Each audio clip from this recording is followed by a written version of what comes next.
Clause থেকে পরীক্ষায় কেমন কোশ্চেন আসে বলতো? মাধ্যমিক, উচ্চ মাধ্যমিক বা ভবিষ্যতে প্রতিযোগিতামূলক পরীক্ষায় কেমন কোশ্চেন তোমাকে ক্লজ থেকে ফেস করতে হতে পারে? তোমাকে দুটো সেন্টেন্স দিয়ে দেবে, বলতে পারে জয়েন উইথ নাউন ক্লজ বা অ্যাডজেক্টিভ ক্লজ বা অ্যাডভার্বিয়াল ক্লজ, অথবা তোমাকে কোনো একটা সিম্পল সেন্টেন্স দিয়ে দিল, সেটাকে বললো turn into complex with noun clause. তাহলে তোমাকে নাউন ক্লজের কনসেপ্টটাকে ক্লিয়ার করতে হবে। তুমি যদি নাউন ক্লজই ভালোভাবে বুঝতে না পারো, তাহলে তুমি কিভাবে এটাকে নাউন ক্লজ দিয়ে জয়েন করবে? আজকের ক্লাসটা করলে আমি তোমাকে কথা দিতে পারি, নাউন ক্লজ নিয়ে তোমাদের আর কোনো সমস্যা থাকবে না। 5 মিনিটে নাউন ক্লজের কনসেপ্ট একদম ক্লিয়ার করে দেবো। ভিডিওটা পুরোটা দেখো, তাহলে তোমাদের আর বই দেখারও দরকার পড়বে না। Let us start our class. দেখো, নাউন ক্লজ কি এবং নাউন ক্লজ সহজে চেনার উপায়, এগুলি আমরা আগে দেখে নিই। আমরা ক্লজের ইন্ট্রোডাক্টরি ক্লাসে নাউন ক্লজের ডেফিনেশন এবং চেনার উপায় নিয়ে আলোচনা করেছি। তোমরা যারা সেই ক্লাসটি করোনি, এই ক্লাসের ডেসক্রিপশন বক্সে সেই ক্লাসের লিঙ্ক দেওয়া থাকবে, সেখান থেকে দেখে নিও। আর অতি অবশ্যই ভালো লাগলে চ্যানেলটিকে সাবস্ক্রাইব করে দিও। নাউন ক্লজ কি? এটি অতি অবশ্যই একটি সাবঅর্ডিনেট ক্লজ। নাউন ক্লজ একটা সাবঅর্ডিনেট ক্লজ, অধীন, স্বাধীন নয় কিন্তু, পরাধীন ক্লজ। আর নাউনের মতন কাজ করে। নাউন ক্লজের ফাংশনটা কি? নাউনের মতন কাজ করে। নাউনের কাজ কি? বাক্যের সাবজেক্ট, অবজেক্ট, প্রিপোজিশনের অবজেক্ট বা ইন্ট্রানজিটিভ ভার্বের কমপ্লিমেন্ট হিসেবে নাউন কাজ করে। তাহলে নাউন ক্লজেরও ফাংশনটা হলো সাবজেক্ট, অবজেক্ট, প্রিপোজিশনের অবজেক্ট এবং ইন্ট্রানজিটিভ ভার্বের কমপ্লিমেন্ট হিসেবে কাজ করে। নাউন ক্লজেরও ফাংশন একই। চেনার সহজ উপায় কি? নাউনের মতন তো অতি অবশ্যই কাজ করবে। আর নাউন ক্লজ ছাড়া প্রিন্সিপাল ক্লজ কিন্তু তার অর্থ সম্পূর্ণরূপে প্রকাশ করতে পারে না। যদিও সে প্রিন্সিপাল ক্লজ, সে কিন্তু নাউন ক্লজ ছাড়া তার নিজের অর্থটাকে প্রকাশ করতে পারে না। তাহলে এমন যদি আমরা জটিল বাক্য দেখি যেখানে আমরা সাবঅর্ডিনেট ক্লজটাকে বাদ দিলে যদি প্রিন্সিপাল ক্লজ তার অর্থ প্রকাশ করতে না পারে, ভালোভাবে সম্পূর্ণরূপে প্রকাশ করতে না পারে, তাহলে সেই সাবঅর্ডিনেট ক্লজটা কি? নাউন ক্লজ আমরা ধরে নেব। একটু উদাহরণ দিয়ে দেখে নিই। তোমরা ভিডিও পজ করে এগুলি লিখে নিও। দেখো, নাউন ক্লজের function as subject of a sentence. Example দেখো, that he is a good boy is known to all. আমরা এখানে ভেঙে নিলাম। কেন ভাঙলাম? এখানে দেখো, লিঙ্কার দিয়ে শুরু হচ্ছে, দ্যাট লিঙ্কার দিয়ে শুরু হচ্ছে, এই ক্লজটা এখানে গিয়ে শেষ হচ্ছে, তারপর এখানে আবার একটা ফাইনাইট ভার্ব শুরু হচ্ছে, এখানে আবার একটা নতুন ক্লজ শুরু হচ্ছে। এবার দেখো, এই দ্যাট লিঙ্কার দিয়ে শুরু হচ্ছে, এই অংশটা, এই যতটা অংশ এখানে ফাইনাইট ভার্বের আগে পর্যন্ত, এই অংশটা আমরা সাবঅর্ডিনেট ক্লজ জানি, কারণ এই লিঙ্কার দিয়ে শুরু হয়েছে। আর এই অংশটা হলো প্রিন্সিপাল ক্লজ। এবার দেখো, that he is a good boy, এটা সাবজেক্টের মতন কাজ করছে। এবার দেখো, এই সাবঅর্ডিনেট ক্লজটাকে যদি আমি বাদ দিই, প্রিন্সিপাল ক্লজটা কি তার নিজের অর্থ প্রকাশ করতে পারছে? Is known to all. What is known to all? সবার কি জানা যে that he is a good boy, সে ভালো ছেলে। এই সাবজেক্ট, এটাকে যদি আমি না বসাই, তাহলে এটার অর্থ কি প্রকাশ পাচ্ছে পূর্ণভাবে? এই প্রিন্সিপাল ক্লজ হলেও এটা কিন্তু এই অংশটা ছাড়া, এই সাবঅর্ডিনেট ক্লজটা ছাড়া তার নিজের অর্থটাকে সম্পূর্ণরূপে প্রকাশ করতে পারছে না। তাহলে এটা নাউন ক্লজ আমরা বুঝতে পারছি। নাউন ক্লজের ফাংশন এখানে as subject of a sentence. বোঝা গেল? পরের সেন্টেন্সটা দেখো, হোয়াট হি ডাজ, এই অবধি একটা অংশ হলো। আর is uncertain. What he does, এখানে একটা ফাইনাইট ভার্ব দিয়ে শেষ হয়ে গেল, আর এখানে আবার একটা নতুন ফাইনাইট ভার্ব শুরু হলো। এইটা হলো মেইন ক্লজ আর এটা হলো subordinate clause. What he does is uncertain. কি আনসার্টেন? What is uncertain. এই হোয়াটের জায়গায় আমরা বলবো হোয়াট হি ডাজ। যদি আমরা কি দিয়ে প্রশ্ন করি, কি উত্তর পাবো? সে যা করে সেটা অনিশ্চিত। এটা একটা সাবজেক্টের মতন কাজ করছে। তাহলে এটা প্রিন্সিপাল ক্লজ হলেও এ কিন্তু এই অংশটা ছাড়া এর অর্থ প্রকাশ করতে পারছে না। তাহলে এটা নাউন ক্লজ, যেহেতু এটা সাবজেক্টের মতন কাজ করছে এই বাক্যটার। বোঝা গেল? এখানে এটা প্রিন্সিপাল ক্লজ আর এটা সাবঅর্ডিনেট এবং নাউন ক্লজ। বোঝা গেল?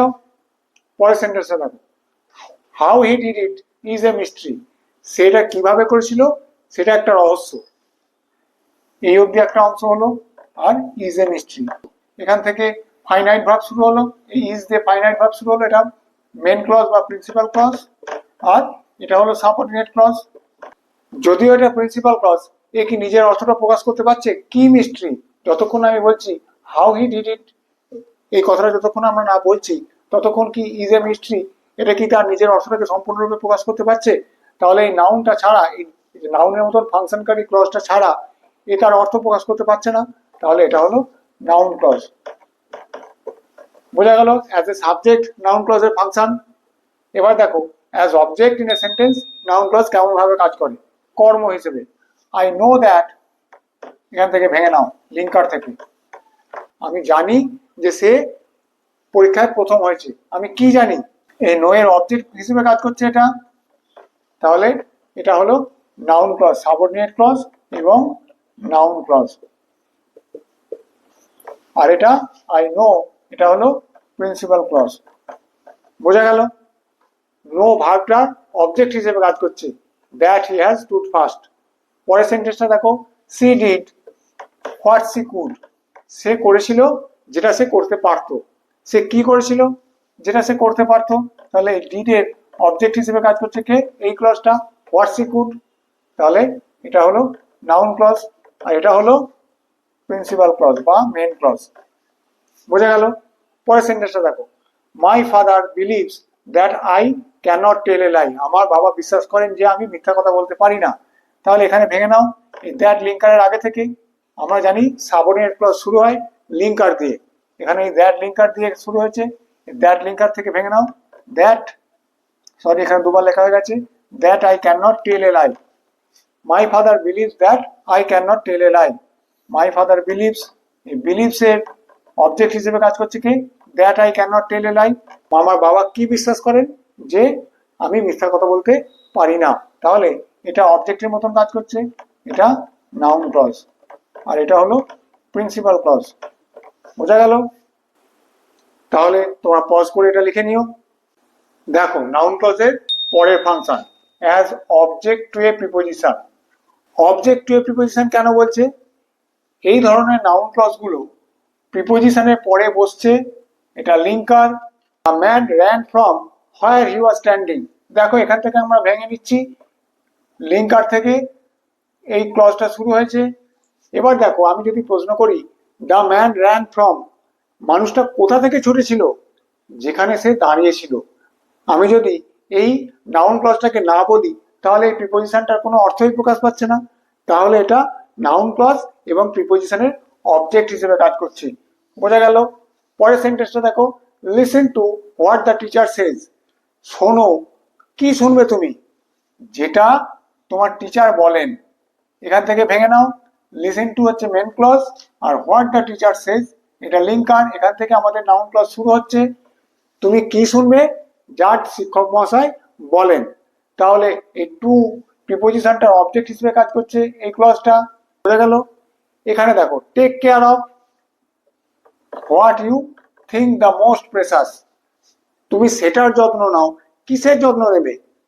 যেটা তুমি মনে করো সব থেকে মূল্যবান।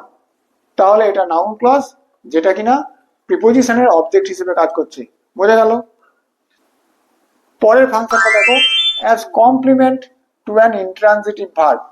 আমরা জানি ইন্ট্রানজিটিভ ভার্বের অবজেক্ট থাকে না, ইন্ট্রানজিটিভ ভার্বের কমপ্লিমেন্ট থাকে, যেটা ছাড়া ইন্ট্রানজিটিভ ভার্বের অর্থটা সম্পূর্ণরূপে প্রকাশ পায় না। এখানে দেখো দিস ইজ, এখান থেকে আমরা ভেঙে নিই হোয়াট উই এক্সপেক্টেড, এটাই সেটা যেটা আমরা এক্সপেক্ট করেছিলাম। আমরা যদি ইজে গিয়ে থেমে যাই এবং এই ক্লজটা না বলি তাহলে কি এই ইজ ভার্বটা তার অর্থটাকে প্রকাশ করতে পারছে? এগুলি কিন্তু সাবজেক্ট কমপ্লিমেন্ট, এই সাবজেক্টকে বর্ণনা করছে। সাবজেক্ট এখানে কে? This, this is what we expected, দিসকে বর্ণনা করছে কে? What we expected. এটা হলো linking verb, this is what we expected, দিসকে বর্ণনা করছে হোয়াট উই এক্সপেক্টেড। এটা নাউন ক্লজ এবং এই ইন্ট্রানজিটিভ ভার্বটার কমপ্লিমেন্ট হিসেবে কাজ করছে। পরের সেন্টেন্সটা দেখো, মাই উইশ ইজ, এখান থেকে ভেঙে নাও দ্যাট ইউ রিমেন সেফ, আমার ইচ্ছা যে তুমি সেফ বা নিরাপদ থাকো। আমার ইচ্ছাটা কি? এই মাই উইশকে বর্ণনা করছে কে? দ্যাট ইউ রিমেন সেফ, সাবজেক্টের কমপ্লিমেন্ট হিসেবে ব্যবহার হচ্ছে। আর এটা linking verb, intransitive verb. Intransitive ভার্বের কমপ্লিমেন্ট হিসেবে এই নাউন ক্লজটা ব্যবহার হয়েছে। বোঝা গেল? এটা ছাড়া এই সেন্টেন্সটার কিন্তু অর্থ প্রকাশ করছে না। এটা কেন অ্যাডজেক্টিভ ক্লজ নয়? এই ক্লজটা কিন্তু কোনো নাউন বা প্রোনাউনের পরে বসে সেই নাউন বা প্রোনাউনকে কোয়ালিফাই করছে না, তাহলে এটা অ্যাডজেক্টিভ ক্লজ নয়। আবার দেখো, এটা অ্যাডভার্বিয়াল ক্লজ কেন নয়? যদি আমরা এটাকে বাদ দিয়ে দিই মাই উইসেস, তাহলে কি এই সেন্টেন্সটা মেন ক্লজটা তার অর্থটা প্রকাশ করতে পারছে? পারছে না। অ্যাডভার্বিয়াল ক্লজ সেটাই যেটা কিনা বাদ দিলেও আমরা মেন ক্লজটাকে কোনো একটা অর্থ প্রকাশ করতে পারবো। তাহলে এটা অ্যাডভার্বিয়াল ক্লজও নয়, অ্যাডজেক্টিভ ক্লজও নয়, তাহলে পড়ে রইল কি? Noun clause. তাহলে এটা নাউন ক্লজ, এবং এটা ছাড়া এই প্রিন্সিপাল ক্লজটা তার অর্থ সম্পূর্ণরূপে প্রকাশ করতে পারছে না। বোঝা গেল? এটা কেন অ্যাডভার্বিয়াল ক্লজ বা অ্যাডজেক্টিভ ক্লজ নয়, নাউন ক্লজই হলো কেন? এবং নাউন ক্লজটা কি হিসেবে ব্যবহৃত হলো? ইন্ট্রানজিটিভ ভার্বের কমপ্লিমেন্ট হিসেবে, সাবজেক্ট কমপ্লিমেন্ট। কারণ এই যে সাবজেক্টের অর্থটাকে আরো গভীরভাবে প্রকাশ করছে, আরো সাবজেক্টটাকে বর্ণনা করছে। বোঝা গেল? পরের সেন্টেন্সটা দেখো, his hope is that he will succeed one day. এটা মেন ক্লজ। তার আশাটা কি? যতক্ষণ না আমরা এটা বলছি যে সে জীবনে একদিন সফলতা লাভ করবে, এটা তার আশা, ততক্ষণ কিন্তু যদি আমরা এটাকে আলাদা করে দিই তাহলে কিন্তু হিজ হোপ ইজ, এটা কিন্তু তার অর্থটা সম্পূর্ণরূপে প্রকাশ করতে পারছে না।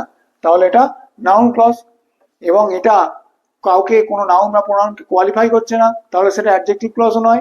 আবার এটা ছাড়া যেহেতু মেন ক্লজটা তার অর্থটাকে সম্পূর্ণরূপে প্রকাশ করতে পারছে না, তাহলে এটা অর্নামেন্টাল ইউজও নয়। প্রিন্সিপাল ক্লজটা এটা ছাড়া এর তার নিজের অর্থ প্রকাশ করতে পারছে না, তাহলে এটা নাউন ক্লজ হিসেবে ব্যবহৃত হয়েছে।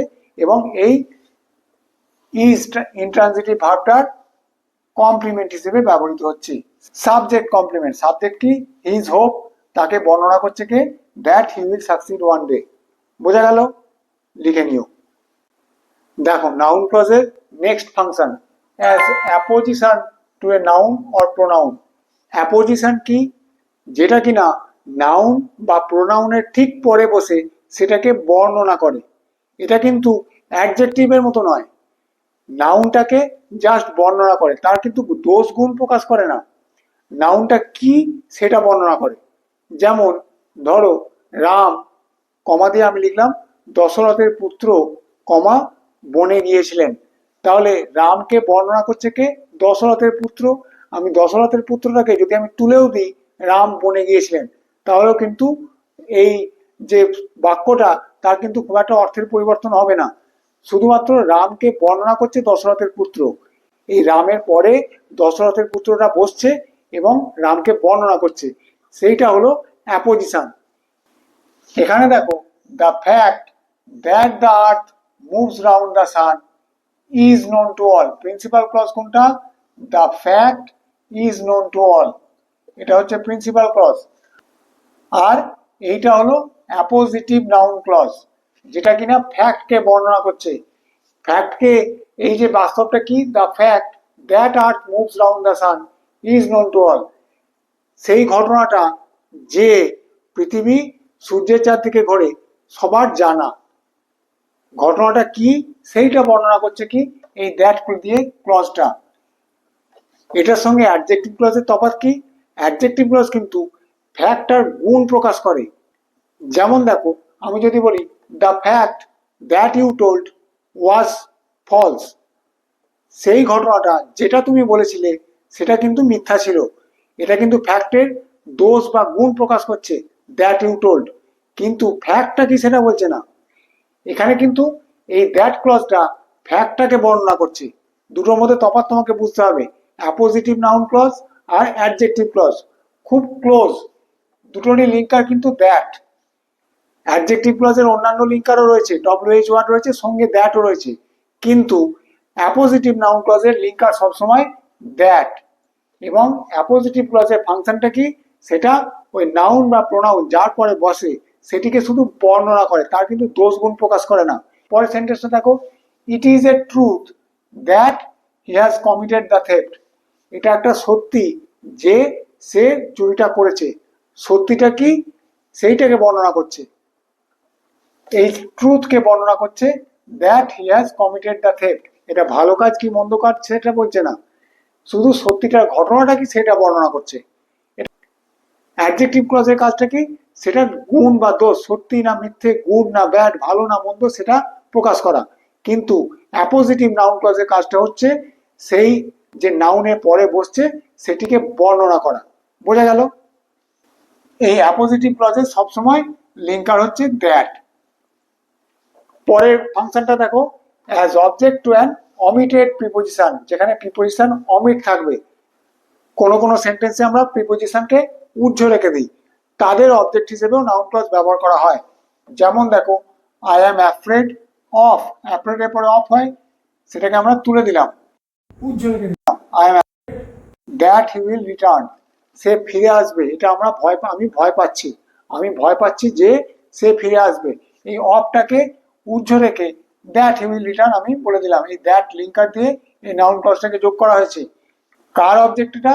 এই অফ প্রিপোজিশনটার অবজেক্ট হিসেবে কাজ করছে, কিন্তু অফ অমিটেড প্রিপোজিশন, অফ এখানে কিন্তু নেই, আমি এখানে ব্র্যাকেটের মধ্যে লিখেছি I am afraid that he will return.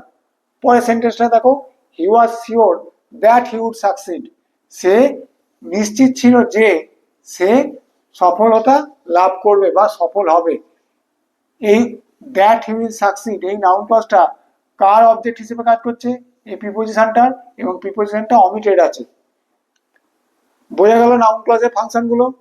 এতক্ষণ ধরে তো আমরা নাউন ক্লজের ফাংশন দেখলাম, তাতে আমাদের লাভটা কি? আমরা নাউন ক্লজের বিভিন্ন ফাংশন জানতে পারলাম, কিন্তু আমাদের পরীক্ষায় কি পড়বে? পরীক্ষায় পড়বে দুটো সেন্টেন্স দেবে, সেটিকে নাউন ক্লজ দিয়ে যোগ করতে হবে, বা অ্যাডজেক্টিভ ক্লজ বা অ্যাডভার্বিয়াল ক্লজ দিয়ে জয়েনিং করতে হবে। কয়েকটা উদাহরণ দিয়ে দেখে নিই। দেখো, তোমাকে পরীক্ষায় এই ধরনের জয়েনিং করতে দেবে। যেমন দেখো, এখানে আছে কি, হি has done the job, everyone knows it. আমি এটাকে এইভাবেই করতে পারি, এভরিওয়ান নোজ, কি জানে লোকে সবাই, that he has done the job. No এই ট্রানজিটিভ ভার্বটার অবজেক্ট হিসেবে কাজ করছে এই নাউন ক্লজটা, তাহলে এখানে নাউন ক্লজটা কি? Object of a sentence. আবার দেখো, she is a brilliant cook, it cannot be denied. আমি এটাকে কিভাবে জয়েন করলাম? That she is a brilliant cook. এখানে দেখো প্রথমে লিঙ্কার রয়েছে, আমরা ডিপেন্ডেন্ট ক্লজ বা সাবঅর্ডিনেট ক্লজ শুরু করবো কোথা থেকে? যেখান থেকে লিঙ্কার রয়েছে। এখানে দেখো দ্যাট লিঙ্কার দিয়ে শুরু হয়েছে, that she is a brilliant cook cannot be denied. Cannot be denied হচ্ছে প্রিন্সিপাল ক্লজ, আর that she is a brilliant cook এটা হলো সাবঅর্ডিনেট ক্লজ। এটা এই প্রিন্সিপাল ক্লজটা সাবজেক্ট হিসেবে কাজ করছে, that she is a brilliant cook. এটা কিন্তু তোমাকে বলে দেয়নি যে এটাকে সাবজেক্ট হিসেবেই করতে হবে। তুমি যদি করতে it cannot be denied that she is a brilliant cook, তাহলেও কিন্তু হতো। তোমাকে এখানে বলে দেয়নি যে use noun clause as the subject of the sentence. তুমি এখানে নিজের ইচ্ছা মতন শুধু জয়েনিং করবে। যদি বলে দেয় যে নাউন ক্লজটাকে এখানে সাবজেক্ট হিসেবেই ব্যবহার করো, তখন তুমি এটাকে প্রথমে নিয়ে আসবে। না হলে তুমি এটাকে এভাবেও করতে পারো, it cannot be denied that she is a brilliant cook. বোঝা গেল? পরের সেন্টেন্সটা দেখো, he told something there was nothing true in it. সে কিছু কথা বলেছিল, সেটার মধ্যে সত্যতা কিছু ছিল না। আমি এটাকে কিভাবে জয়েন করব? দেয়ার ওয়াজ নাথিং ট্রু ইন, এই প্রিপোজিশন ইনের পরে এই নাউন ক্লজটা বসেছে ইনের অবজেক্টের মতন। দেয়ার ওয়াজ নাথিং ট্রু ইন, যদি আমি এখানে গিয়ে স্টপ করে দিই, এটাকে যদি বাদ দিয়ে দিই, তাহলে তো সেন্টেন্সটার অর্থ সম্পূর্ণরূপে প্রকাশ হলো না। এই নাউন ক্লজটাকে ছাড়া বা এই সাবঅর্ডিনেট ক্লজটাকে ছাড়া এই সেন্টেন্সটার অর্থ প্রকাশ হলো না, সম্পূর্ণরূপে প্রকাশ পেল না। তাহলে এই সাবঅর্ডিনেট ক্লজটা এই প্রিন্সিপাল ক্লজটার অবিচ্ছেদ্য অঙ্গ, তাহলে এটা নাউন ক্লজ হিসেবে জয়েন হলো, এবং এটা ইন প্রিপোজিশনটার অবজেক্টের মতন কাজ করছে। তাহলে এখানে নাউন ক্লজটা কি? অবজেক্ট অফ এ সেন্টেন্স বা ট্রানজিটিভ ভার্ব, এখানে সাবজেক্ট অফ এ সেন্টেন্স, আর এখানে অবজেক্ট অফ এ প্রিপোজিশন। বোঝা গেল? দেখো এই সেন্টেন্স দুটো, I will stand first, it is my believe. এই যে দুটো সেন্টেন্স রয়েছে, এটিকে আমরা দুভাবে জয়েন করতে পারি। প্রথমটা দেখো, it is my believe that I will stand first. বিলিভকে তাহলে ডিসক্রাইব করছে কে? That I will stand first. তাহলে এই বিলিভ নাউনটার ডেসক্রিপশন হচ্ছে এটা। এটা কিন্তু আমার বিলিভটা কি সেইটাকে বর্ণনা করছে, বিলিভটাকে কিন্তু কোয়ালিফাই করছে না। এই যে দ্যাট ক্লজটা, এটা বিলিভকে বর্ণনা করছে। তাহলে এটা কি হতে পারে? Appositive noun clause. বোঝা গেল? আবার এইখানে দেখো, মাই বিলিভ ইজ দ্যাট, আমার বিলিভটা কি, যে আমি আই উইল স্ট্যান্ড ফার্স্ট, আমি প্রথম হব, ফার্স্ট হব। তাহলে এই ইজ ইন্ট্রানজিটিভ ভার্বটার কমপ্লিমেন্ট হিসেবে কাজ করছে। এটা সাবজেক্ট কমপ্লিমেন্ট মাই বিলিভকে বর্ণনা করছে, ইজ ইন্ট্রানজিটিভ ভার্বটার কমপ্লিমেন্ট হিসেবে ব্যবহার হচ্ছে এই দ্যাট ক্লজটা। তাহলে এটাকে আমরা দুভাবে করতে পারলাম। তোমাকে যদি মেনশন না করে দেয় তাহলে তুমি যেভাবে খুশি করতে পারো, শুধু এটা নাউন ক্লজ হতে হবে। My believe is that I will stand first, আমার বিলিভটা কি সেইটাকে বর্ণনা করছে। বোঝা গেল? এখানে ইজের কমপ্লিমেন্ট হিসেবে ব্যবহার হচ্ছে এই নাউন ক্লজটা, আর এখানে বিলিভের অ্যাপোজিশন হিসেবে ব্যবহার হচ্ছে। পরের দুটো সেন্টেন্স দেখো, she will succeed, she is confident. She is confident that she will succeed, she is confident of what, এই অফটা অমিটেড আছে। এই অমিটেড অফ প্রিপোজিশনটার অবজেক্ট হিসেবে কাজ করছে দ্যাট সি উইল সাকসিড। তোমাকে যদি মেনশন না করে দেয়, শুধু যদি জয়েন করতে পারে নাউন ক্লজ দিয়ে, তুমি তোমার ইচ্ছা মতন জয়েন করতে পারো, শুধু সেটা নাউন ক্লজ হলেই হবে। আশা করি আজকের ক্লাসটা করে বুঝতে পেরেছো নাউন ক্লজের ফাংশন, এবং পরীক্ষায় যখন আমাদের জয়েনিং দেবে নাউন ক্লজ দিয়ে আমরা কিভাবে জয়েন করব। ক্লাস ভালো লাগলে অতি অবশ্যই ভিডিওটিকে লাইক করো আর চ্যানেলটিকে সাবস্ক্রাইব করো। Thank you.